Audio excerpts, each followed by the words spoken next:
Hello, everyone, and welcome back to our Fenwick Elliott webinar series.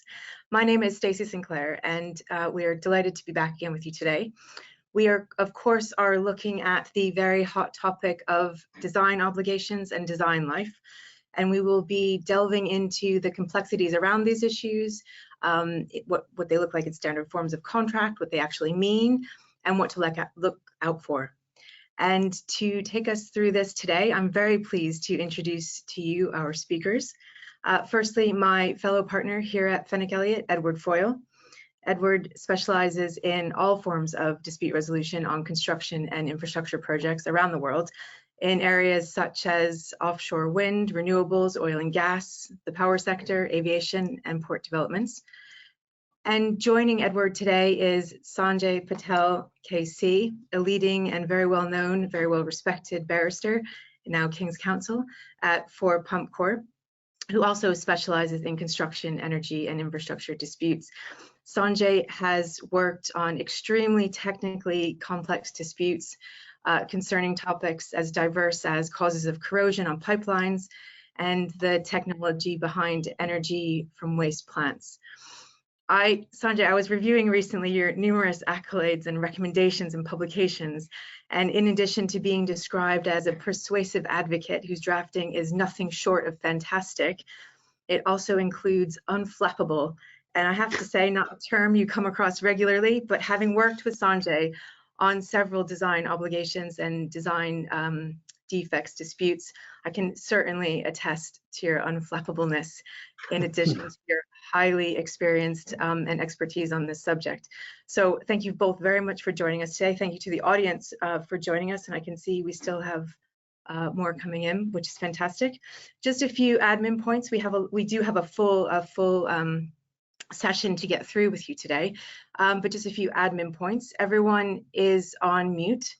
But you will see a questions box in the toolbar on the right-hand side of your screen. So please do pop some questions in there for Sanjay and Edward.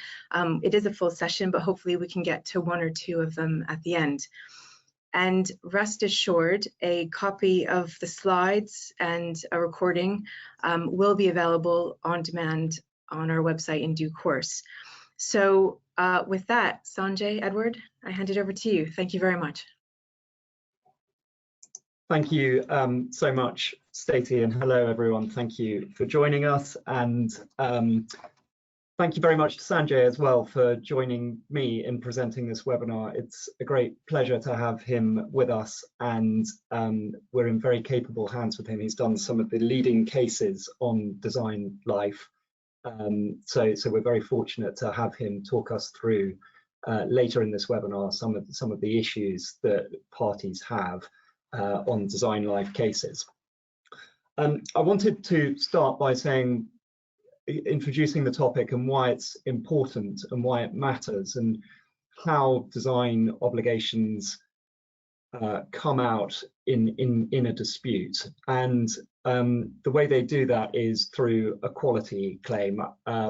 So that's going to be a claim that work was not done to the required standard. But the difficulty with design claims is that sometimes they are in relation to known issues with the physical work, so you can actually see the damage that has arisen as a result of the design, and sometimes they're harder still to prove. You don't only have to prove that the damage is as a result of the design, you might actually be looking to prove that damage is going to happen. There may not actually yet be any physical damage to the works, or you may just have some problems, but how are they going to evolve and create really systemic physical damage to the works? So that's very difficult to deal with, and as I say, fortunately we've got Sanjay's help on that particular issue. So what are your remedies if you're the employer and there are problems with the way your works have been designed? Well, You may be able to get your contractor to repair them. That's if the contractor is responsible for the design, he will have to repair them during the defects liability period. If it's outside the defects liability period, but within the limitation period for bringing claims, you can use another contractor to complete the works and then recover the costs from the contractor that was the original contractor that was responsible. So broadly, there are three types of design obligations. The first I've got there, if you're a contractor that has been provided with the design, is that you may have no design responsibility at all. Your only responsibility would be to construct the works. The other two are reasonable skill and care, fitness for purpose. We're going to look at those, and we're going to look at how they can sometimes be implied into contracts if there are no express obligations, and also just look at the end at how those obligations can be passed up and down the chain of contracts that you get on common projects. Starting with reasonable skill and care, as I expect many of you know, this is not an obligation to do design works to a standard that will produce an actual result. Rather, it's an obligation to do them to the ordinary standard, to the standard of ordinary competent members of the profession.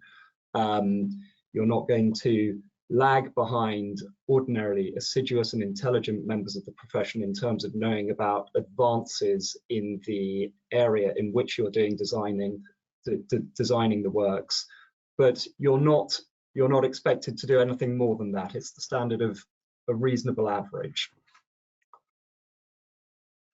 So as I say, you're not guaranteeing that the final design will be absolutely perfect, and there are a number of common defences to reasonable skill and care claims. For example, if you've relied on industry guidance and you've done it in accordance with standard good practice, that is likely to be a successful defence. If the issue that caused the problem with the design was a really new state-of-the-art development, then you have a defence there. You may also, in certain circumstances, be able to show that you were acted reasonably in following instructions, either from an employer or from an employer's consultant. And generally, you will also be able to satisfy this obligation if you rely on a specialist in the field and you select an appropriate specialist and you monitor the specialist's work and nothing is so obviously wrong that you would not be entitled to rely on the specialist's advice. So in contrast, fitness for purpose imposes an absolute duty to achieve a result. And that is going to be the intended purpose of the works stated in the contract. You've got to achieve that result. And it's no excuse to say that your design was well done, you know, for example, to a reasonable skill and care standard.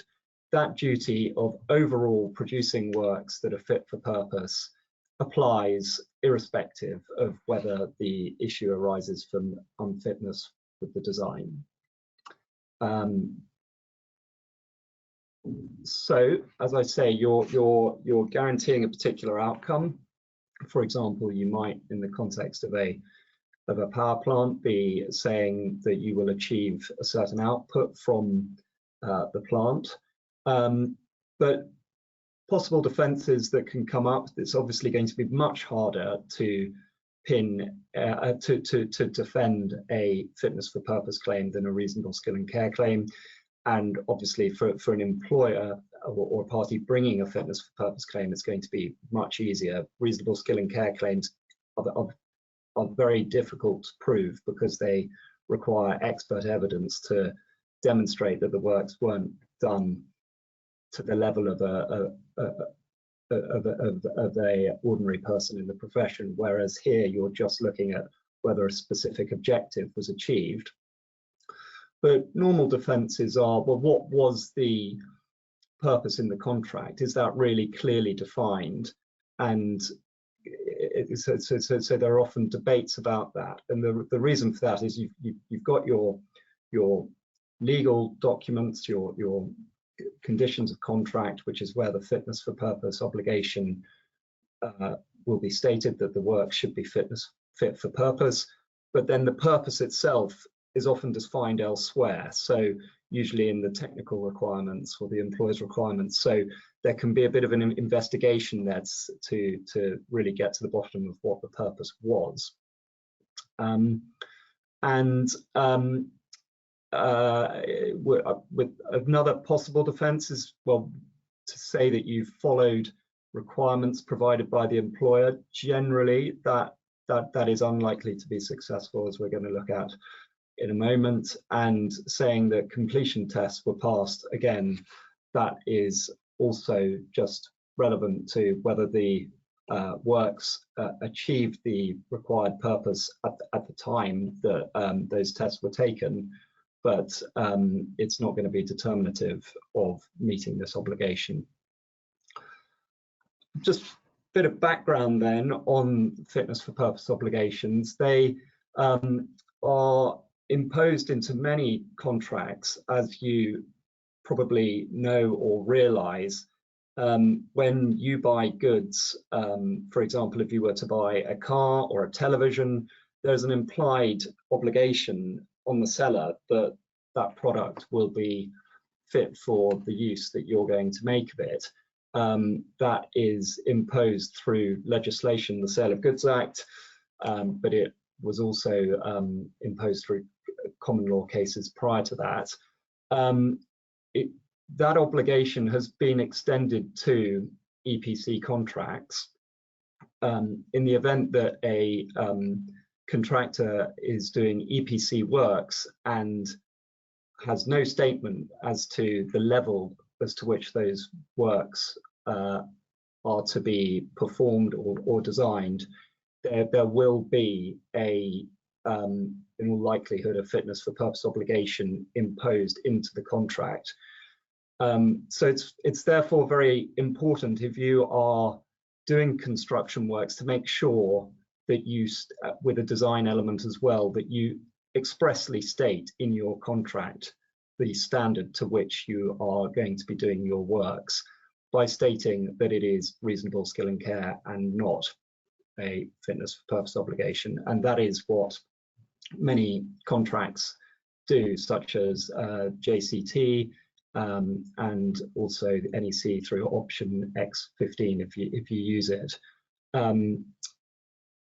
Otherwise, if your contract is silent, the employer will be able to say that it has relied on you to produce an overall result, and it's that reliance which is really the basis for implying a term of fitness for purpose. So as I mentioned earlier, defining the purpose is really critical, and it must be really clearly stated. I just thought I'd present a slide showing how that is done in some standard conditions of contract. So FIDIC, unlike JCT and NEC, if you use that option, does have a fitness for purpose obligation. And in the 99 form, it's simply the purpose as defined in the contract, which is obviously a very wide suite of documents. So you're going to need to review all those documents to check what the definition of the purpose is within those documents. The 2017 form really makes it a bit, well, it changes the definition to make it specifically as defined in the employer's requirements, but also fit for their ordinary purpose. So that probably gives the employer a bit more protection, really, that if there's any debate as to whether a proper purpose has been defined, they can fall back and rely on that additional provision. When a contractor takes on a fitness for purpose obligation, the case law shows that just how onerous it can be. So there's a case I'll talk about in a moment, which I'm sure many of you are very familiar with, which showed that it does extend to providing a warranty effectively in terms of established codes of practice, because it's no excuse to show that you followed industry guidance. And you're also very likely to be providing a warranty effectively in respect of the adequacy that was provided to you by the employer. So that is also a very onerous requirement, and some contracts, contracts will often expressly make that clear. FIDIC does so, and it imposes to me what is a really tight time frame for the contractor to flag any issues in the employer's requirements. You've got to raise issues with them within 42 days of being instructed to proceed with the works. So that's really very little time. That's in the 2017 form. The 99 form just says whatever period has been agreed. So that's really something to bear in mind, that you're going to be taking on responsibility for the information provided to you unless otherwise stated, and you're going to have to turn things around pretty quickly. One issue that can arise is where many purposes of the works might be given in a specification. It should be, as an employer, to rely on that fitness for purpose obligation. You're best off really just having one clear stated purpose. If you have many requirements that must be met, then it's probably going to be easier for the contractor to say, look, I met each and every one of these, and the overall purpose of the plant of the works therefore has been achieved. So Hudson, which is obviously one of the leading textbooks on construction law, warns that where a specification contains many relevant stipulations referred to in the term of fitness for purpose, that may not on analysis be a separate and freestanding term, but one that has been modified or qualified to something very much less onerous. So it can cause some confusion if there are too many requirements to comply with, and you may be better off as an employer with the less said the better in terms of achieving that overall obligation. Of course, very frequently contracts include many obligations. So simply having a fitness for purpose obligation, you're likely also to have all sorts of other obligations, including reasonable skill and care obligations within your contract. So the question arises as to, well, how do you interpret those two together? And the answer is that fitness for purpose will effectively trump the reasonable skill and care requirement. Meeting a reasonable skill and care requirement is only a minimum standard, and it doesn't excuse you of your obligation to meet the fitness for purpose standard. And as I mentioned earlier, that obligation to meet a reasonable skill and care standard as a minimum standard was has been the position under English law for many years, but it really came to life in MC Højgaard and Eon Renewables, which is a case that Fenwick Elliott acted on and is one of the leading judgments on design obligations and design life. And it went to the Supreme Court in 2017. Many of you will know this case, but just by way of background, it concerned works done on a number of wind farms. I think there were 13 affected wind farms, and the grouted connections between the transition pieces and the monopiles. A monopile is the foundation that goes in the seabed, and the transition piece sits just on top of that, and then the turbine sits on top of the transition piece. And the issue was that the grout was slipping, and it was discovered that the reason the grout was slipping was because there was an error in the J101 code which had been followed. The decimal place was in the decimal point was in the wrong place, which meant that all these works needed to be done on 13 different redone on 13 different wind farms. The contractor obviously had followed its obligation, complied with its obligation to follow recognized standards and good industry practice, because it had followed the code, but it had not, it was argued, achieved the obligation which was included in the technical requirements, that the design of the foundation shall ensure a lifetime of 20 years in every aspect without planned replacement. These issues, the slippage, had occurred, I think, about, well, within a year, I think, of installation. So this is a case that went all the way to the Supreme Court, and the Supreme Court ultimately rejected the argument that had been accepted by the Court of Appeal, that this obligation to ensure a lifetime of 20 years in the technical requirements had to be read together with other obligations and modified into a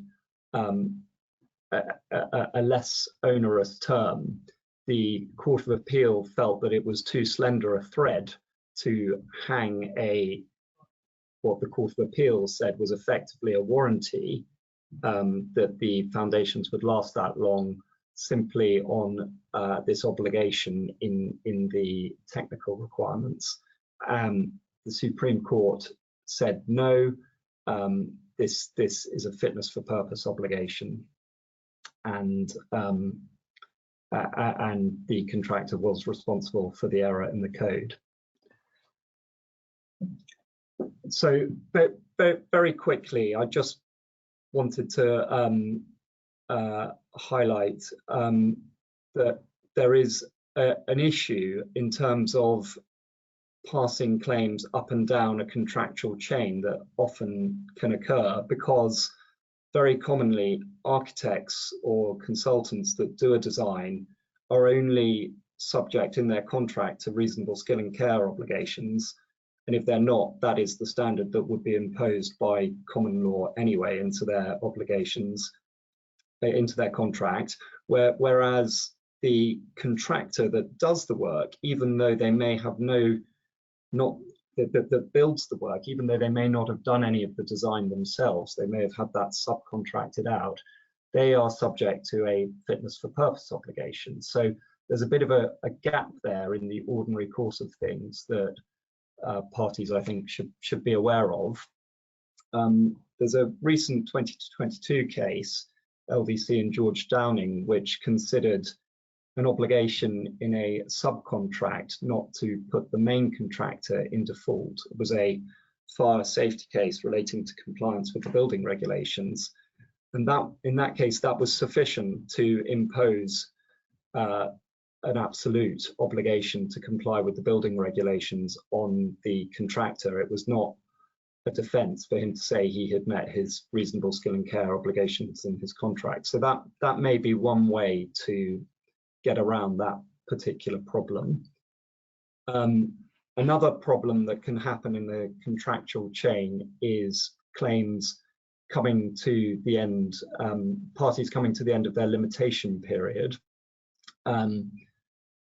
Claims can be brought, the limitation period acts as a complete defense to claims being brought against a party. So it requires that claims be brought within 6 years if a contract is signed as a contract, and 12 years if it's signed as a deed. If claims are brought outside that period, it is a complete defence for the defendant to say the claim's out of time. An issue that can arise in the contractual chain is the limitation periods for the D&B or EPC contractor that does the work will expire at a different point in time to the limitation period for its designer. It will expire later because it only begins to run when it achieves completion of the works, whereas the designer's limitation period will begin to run when it completes its design, which of course the contractor then needs to build to. So sometimes claims are only brought at the 11th hour as a limitation period is ending, and you may then find yourself, if you're the contractor, in a difficult position in terms of passing that on. So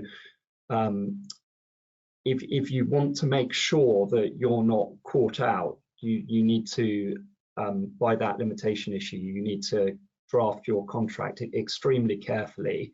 There was a case last year, Lend-Lease and ACOM, which really, to me, shows how careful you've got to be in terms of drafting your contract to make sure that you extend the consultant's limitation period by a corresponding amount of time. Very commonly, you see in contracts now extremely long obligations in terms of periods of time for which the works must be in use. 20-year design lives, 25, 50, sometimes even 75 years. This is really Sanjay's area, but I'm just going to introduce it by talking a little bit about what the court in MT Højgaard decided, and the difference that they set out between a design life and a guarantee. So what the court decided, Supreme Court decided there, was that satisfying a design life obligation for 20 years meant that the works had to be designed to achieve a 20-year lifetime, but they had, in that particular contract, through wording in a separate clause, agreed that any claim had to be brought within 2 years. And the Supreme Court said, well, this is a commercial trade-off. It's the way they've agreed their contract, that you have this 20-year warranty, but it's not as valuable as it first seems, because you've got to show within 2 years, because you've only got 2 years to bring a claim, that these foundations aren't going to last for 20 years. So that is really an introduction to Sanjay now, who I shall hand over to, who will talk about practical aspects of how parties deal with that particular problem of design life. Well, Ed, thank you so much for that tour de force of design obligations. Very helpful. I am sure that you all 280 of you, I think, will be taking that first half of the slide deck and using it regularly. What I'm intending to do really is provide a how-to guide, for want of a better phrase, on how you might either pursue a design life claim or defend one. And I think the reason why I've been asked to give this talk is because I was involved in a case called Blackpool Borough Council and Volker Fitzpatrick, a case from 2020, which is really the first case that gets to grips with what a design life obligation actually is, and how one establishes a breach of such a provision. Before I crack on with telling you about that case, and mindful of the time, but I'm afraid I just can't not tell you the story. That case of Blackpool Borough Council and Volker Fitzpatrick is one that is dear to my heart, but also very memorable for this reason, which is that it was It started about 3 weeks before the national lockdown for COVID-19 in this country, in the UK. And when I checked into the hotel where I was going to remain for the next 5 weeks, I was told that there was a week where I couldn't stay at that hotel because Real Madrid were going to be staying in my hotel to play Manchester City in the Champions League. As things turned out, they did not come to Manchester to play that Champions League tie because of COVID-19. As it turned out, by the end of the trial, I was the only person that still was staying in my hotel in Manchester, and all of that while my wife was 8.5 months pregnant. So for all those reasons, this is a very memorable trial for me, as well as the fact that it's quite legally significant as well. So let's get on with the real content. Next slide, please. Thank you. So what is a design life? Well, almost everyone on this call, I should imagine, has seen an obligation like this, that a building structure shall have a design life of 50 years, or that the external shell or insulated glass unit shall have a design life of 25 years. Those are pretty typical terms. And you might have wondered, well, what does that actually mean? And when will I need such terms? Because in the ordinary course of things, if you have components which fail immediately after completion, they might get sorted out in a DLP, in a defects liability period. Alternatively, if they fail after the defects liability period has expired, and they have actually failed, you can see the damage, one would imagine that would be a relatively straightforward claim for breach of a workmanship obligation, or a breach of a reasonable care and skill obligation in relation to design. So when would you actually need this design life obligation? When would you be suing for breach of such an obligation? In my experience, design life obligations are most regularly relied upon where within a either contractual or statutory limitation period, one suspects or one predicts that a component will fail in the future within the stipulated design life, but it has not in fact failed yet. And so typically, albeit this wasn't the case in MT Hogarth, what one has with these design life cases is a claim that says a component has not failed yet, but it will not last the contractually stipulated design life. So these claims are essentially predictive in nature. You are looking into your crystal ball and you are saying that a part or a system will not last for as long as it's meant to last. Now that, just pausing there, is quite difficult. Proving something that you cannot see and which has not happened yet is inherently difficult. And that's my first message to you. It's often the case that, or at least I have seen this, where employers are preparing a defence, typically in arbitration. The contractor's made a claim for a loss of money, let's say for prolongation costs and variations, and someone like me will ask the employer, do you have any counterclaims? So, oh well, this plant really isn't very good, etc., etc. And someone like me will say, okay, well, tell me what has gone wrong. And we'll go through all sorts of things and discover that, in fact, what was thought to be a failure is not in fact a failure.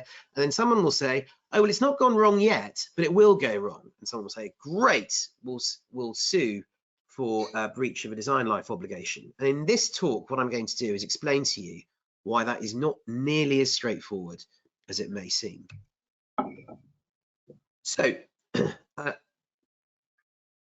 on this topic of design life, there really wasn't a lot of English law authority or Commonwealth authority on the topic. You've heard about the MT Hogarth case in 2017, and it was going through the English courts for the previous 3 years. There's Blackpool Borough Council and Volker Fitzpatrick, which was my case and which we're going to be talking about quite a bit. And then Toucan Energy is a less detailed analysis, but it is an application of the principles in MT Hogarth and Blackpool. So if you are looking for a cheats guide for what the relevant principles are, they are relatively well set out in Toucan. But if you really want the full fat version of how you prove these claims, read Blackpool Borough Council and Volker Fitzpatrick, which I think is the go-to case on this topic. So, what is the meaning of the term design life? Well, the accepted meaning now, following Blackpool Borough Council and Volker Fitzpatrick, is that it is the assumed period for which a structure or part of it is to be used for its intended purpose with anticipated maintenance, but without major repair being necessary. Now, you'll see that that definition refers to a structure or part of it. My own view is that this definition probably would be used for things other than structural matters as well, but that's not happened yet. And that definition came from BSEN 1990 at paragraph 1.5.2.8, and it was accepted as being helpful at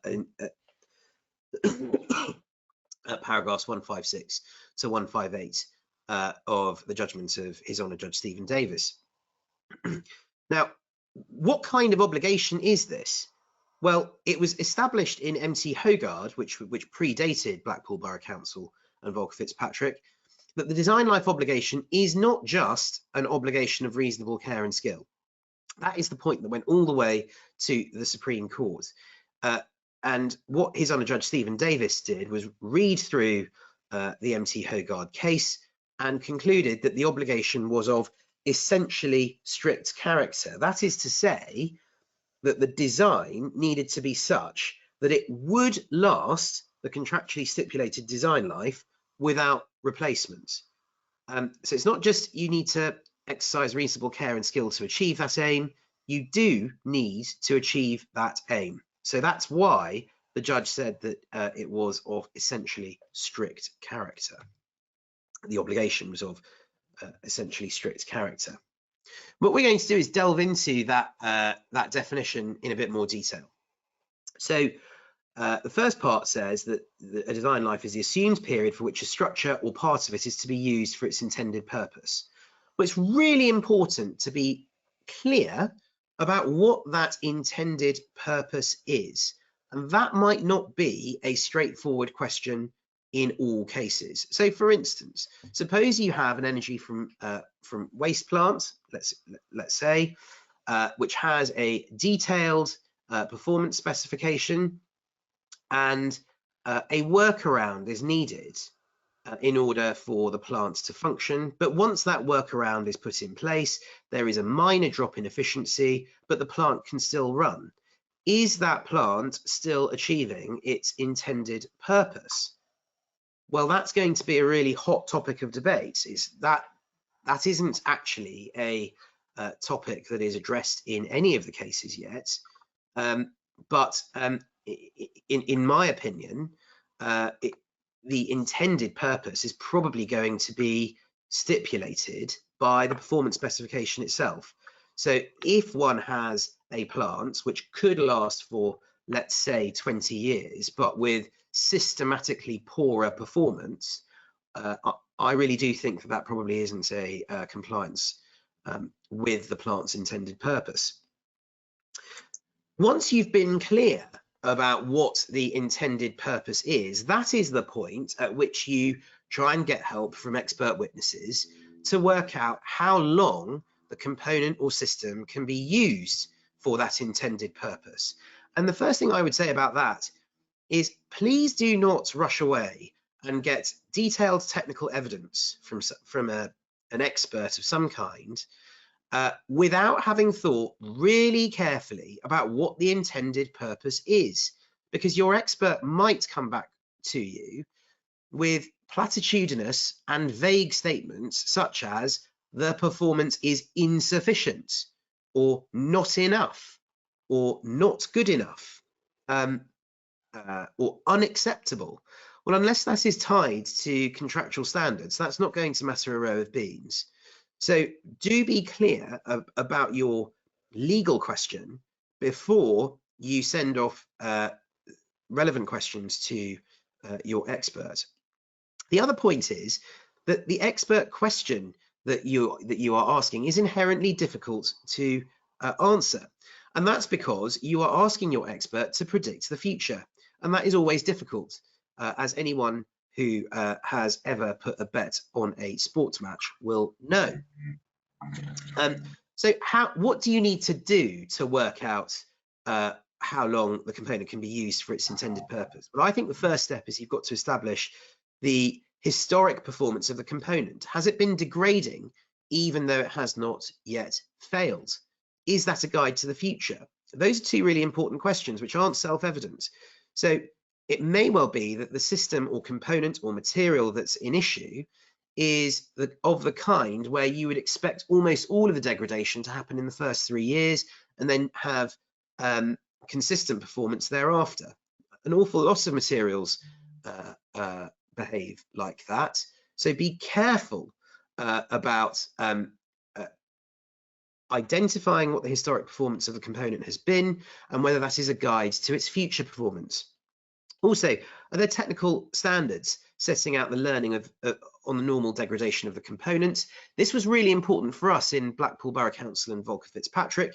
There were two technical standards that were really important to us. They were BSEN 9223 and BSEN 9224, which predicted the rates of galvanized coating loss over time. And what we could do was say, well, by reference to those established standards, whether or not the rate of galvanized coating loss was such that the design life would be achieved or not achieved. So do look out for those detailed standards. Are there academic materials that will show the likely future life of the component? I was in a case fairly recently where learning on nickel sulfide inclusions was very important, and looking at curves of failure due to nickel sulfide inclusions was really important, and looking at academic papers. Well, both parties looked at academic papers. Then you have calculations. Now, approach with caution calculations which predict things that you can't see. It is quite often the case that you go to a very learned material scientist or a very learned specialist who has been itching since their university days to espouse a theory or to do extensive calculations of one kind or another to prove a particular model or some other thing like that. However, if the output of those calculations does not accord with reality, if what is predicted to have happened in the calculation has not actually happened, the calculations are no good. I really do think that is what the majority of tribunals would find, and indeed that is what His Honour Judge Stephen Davis found in Blackpool Borough Council and Volker Fitzpatrick. So although these cases are deeply technical, do not remove yourself from earthy reality, because in the end, courts decide cases on the facts, not fancy pants calculations. Second part of the definition is really important too. The design life assumes anticipated maintenance, but without major repair. So the key question is, well, what does anticipated maintenance mean, and what does major repair mean? And that, I'm afraid, is one of those questions that's going to depend on the facts. Well, what are the indicia that I can give you? What are the indications that I can give you as to what will be important? Well, I think the O&M manual will be important. What did the contractor say was the anticipated maintenance for the building or plant that they themselves designed? I really do think that will be a foundational document. The other point to make is that if you are, if the contractor is saying that the employer should have done some aspects of maintenance that was not expressly mentioned in the O&M manual, the contractor is likely to be in some difficulty on that point. What His Honour Judge Stephen Davis found at paragraph 164 was that the anticipated maintenance would be that generally expected of that particular plant, albeit not necessarily with the unique characteristics of that plant. The reason why that mattered in Blackpool Borough Council and Volker Fitzpatrick was because we were dealing with a tram depot that was sat by the sea, and therefore galvanised components were likely to degrade faster because of the saline environment than they would do if they were inland. Now, what His Honour Judge Stephen Davis found was that when considering what anticipated maintenance was, for the purpose of that comparison exercise, one didn't compare it to an equivalent plant in the same location. So just be aware of that. The unique characteristics of the particular plant might not be taken into account when establishing what anticipated maintenance actually is. And then you've got that quote there as to what a major repair is. It's a context-driven assessment. I really do think that in the end it will come down to this. If the contract says that a full replacement of some component would have been necessary prior to the end of design life, that's not likely to work. If what they say is that there should be sporadic patch repairs after regular monitoring, that is more likely to be anticipated maintenance. But that, I think, is just a rule of thumb. Here are my practical steps, and I'm going to try and rattle through these in the next 3 minutes.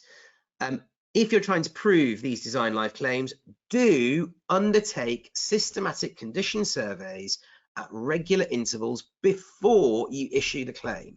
Why do I say that? Because you are going to want to say that this degradation on which the claim depends is actually happening, and that it's progressive. You can't plead the claim or assert the claim without knowing whether or not it's actually progressive and whether the problem is actually spreading, if you've got no evidence to support that. So I think that if you want to pursue one of these claims with any kind of gusto, there should be a period of waiting, seeing, monitoring, looking at the building with some care, and just establishing whether defects are spreading, whether the same kind of problem is being observed across the building incrementally. If it's not, your design life claim is going to be less strong. Also think hard about the maintenance question. Be prepared to have every aspect of the maintenance of the building scrutinised to within an inch of its life.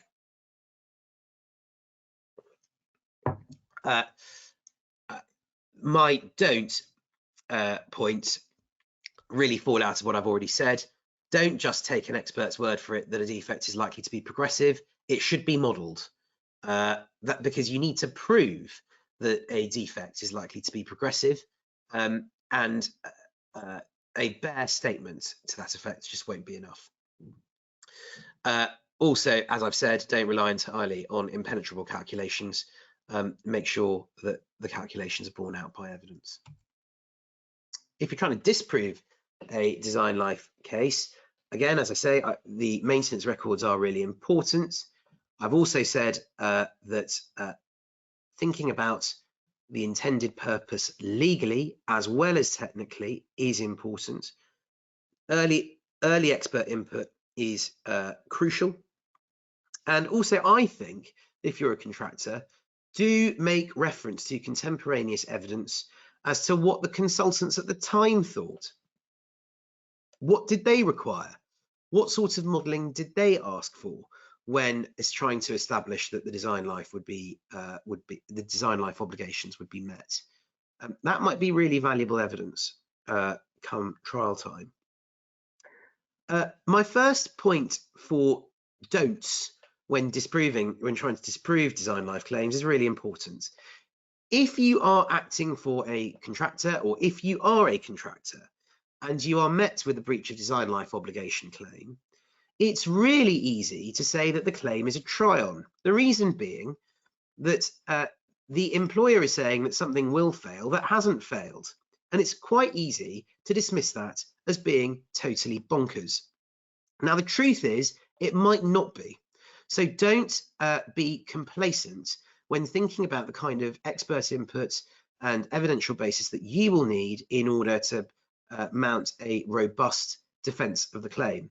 And although that first bullet point might seem like a statement of the bleeding obvious, I can tell you I have been in that position myself. It is quite easy to take your foot off the gas when you are defending a claim like this, just psychologically. The other point is, do badger the other side for access to the site so that you, the contractor, can carry out the regular sort of monitoring that you hope that is essential to either prove or disprove the claim. So badger the employer who is likely to have custody of the site to get access to be able to do relevant inspections. That's actually crucial. I'm not actually going to go through this slide in any detail because I've already told you that a design life obligation is not an obligation of reasonable care and skill. I do just want to highlight my last bullet point on this slide, which is you may find that professional indemnity insurers will only insure breaches of reasonable care and skill obligations. Now, design life obligations are not reasonable care and skill obligations. So if you are going to undertake major works on a design and build basis and the contract contains design life obligations, and most of them do check with your professional indemnity insurer that they will actually cover claims for breach of design life obligations. Because if they don't, you might be opening up yourself to a whole load of risk. That's all I was intending to say. I hope we're going to welcome back Stacey and Ed for your questions. Thank you very much, Sanjay. We would not want to leave you there alone by yourself. Absolutely. Thank you so much, Sanjay and Edward, for taking us through that. As you said, Sanjay, that absolutely was a tour de force of the legal issues of design obligations, the full fat version, and indeed a story of the lonely hotel room in Manchester. But most importantly, an extremely helpful how-to guide on those practical points. I have to say, as a former engineer and architect, the fact that you cannot rely necessarily on the fancy pants calculations may leave some of the construction industry not filled with hope, but there we go. So to the questions, thank you so much, everyone, for sending in questions. We don't have terribly much time left, but we do have time for a couple of them. Sanjay, I think we're going to go to you with the first one, a bit of a devil's advocate question. You've mentioned that you need a program of regular monitoring to be in place before you can even start a claim. With respect, in the real world, might this be totally or wholly unrealistic? So I think that's an excellent question, and I don't mind being challenged on that in that way. Look, I know that there are lots of commercial reasons why an employer might want to bring a design life claim. They don't necessarily always have the luxury of time to assemble their case in minute detail. I totally understand that, and I'm sympathetic to that. I am looking at this as from the point of view of as a barrister, and what is the evidential basis for a claim come trial time? And I think it is inherently risky. I think that's probably an understatement, to plead a breach of design life claim when you do not know the rate of historic degradation of the component or system which is the subject of the claim. Because in effect that is launching a claim blind. If one were to do that in court, I think that you would have there would be a risk of the claim being struck out because it wouldn't assert the facts or matters relied upon to establish the cause of action.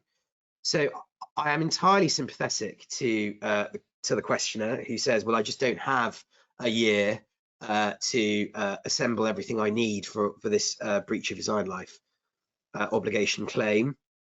But what I would say is that if you go into an arbitration or a trial, without the basic facts that you would need to assert such a claim, then I think that is a very dangerous road. Fantastic. Thank you, Sanjay. Moving on to the next question, which has come up in a few here. The term service life, which people might possibly see in some situations, is the term service life the same as design life? Why don't I jump in on that? I mean, that did come up in Blackpool Borough Council and Volker Fitzpatrick, albeit tangentially. My own view is that they're not precisely the same. The reason being that design life is obviously primarily focused on the design of the plant or of the components or of the system. Service life, I think, is directed primarily at the performance of the system or components and not necessarily focused on the design. So, for instance, if you have systematic workmanship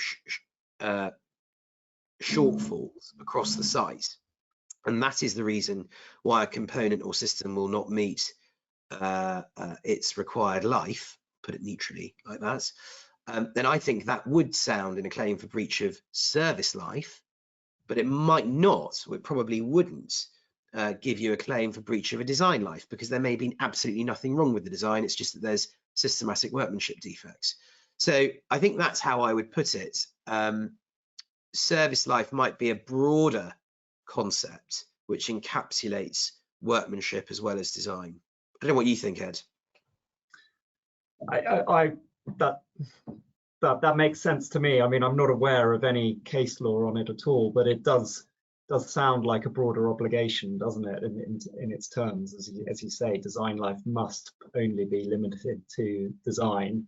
Service sounds a little bit closer to almost providing a warranty that it will actually last that long, but it's still going to be subject to the application of limitation periods and so on. So any claim would have to be brought in a similar way. It's just going to potentially be a bit broader in scope. Well, and Ed, just following on from that, of course, that's going to be a really big point for front-end lawyers, for people negotiating these contracts who may not appreciate that there could potentially be a difference between service life and design life. I mean, for my part, if you're an employer, you're going to want service life. If you're a contractor, you're going to want design life, and that's my take on it. Fantastic, thank you both. Let's try and squeeze one more question in if we can. We've had a lot of questions come in, obviously, on fitness for purpose. Here is one. Does fitness for purpose mean that the component or system needs to comply with all aspects of a performance specification, or does it mean that the component or system can achieve the intended function even if less effective or efficient? Yeah.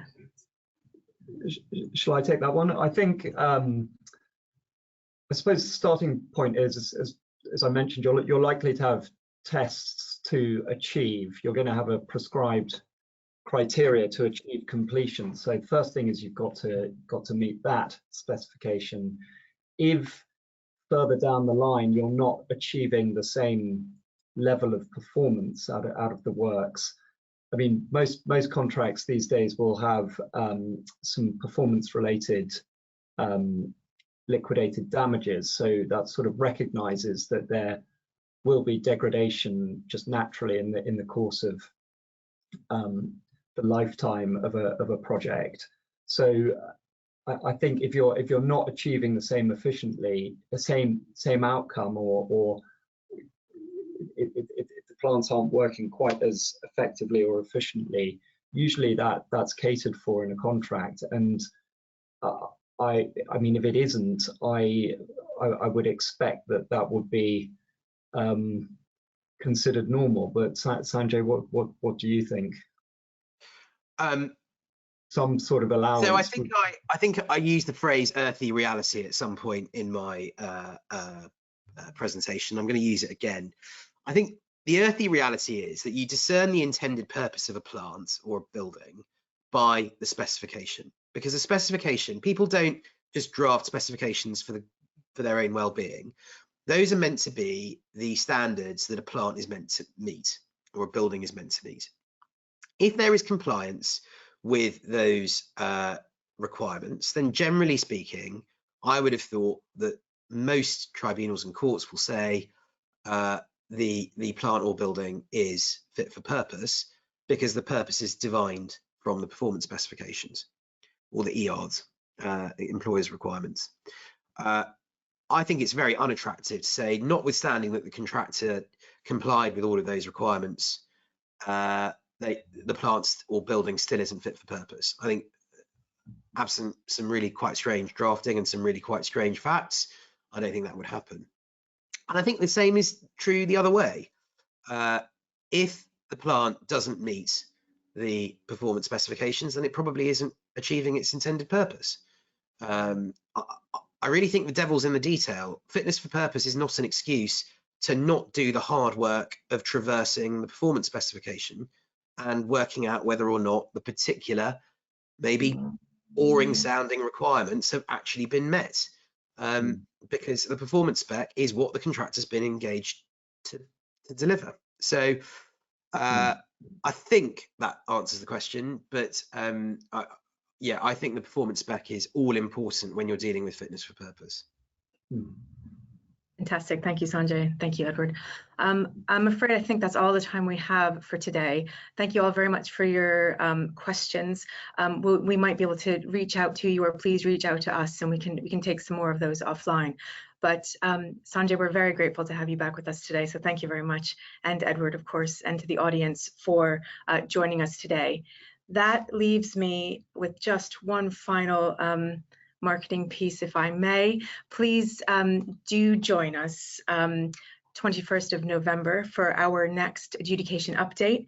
We will have Daniel Churcher from Sanjay's chambers, as well as our own. That's in the next door room to me now. Carry on as it were, just now. Why wait till November? Fantastic. We're delighted to have Daniel back again, as well as Adele, who were with us sort of this time last year. In any event, please do register to join us then.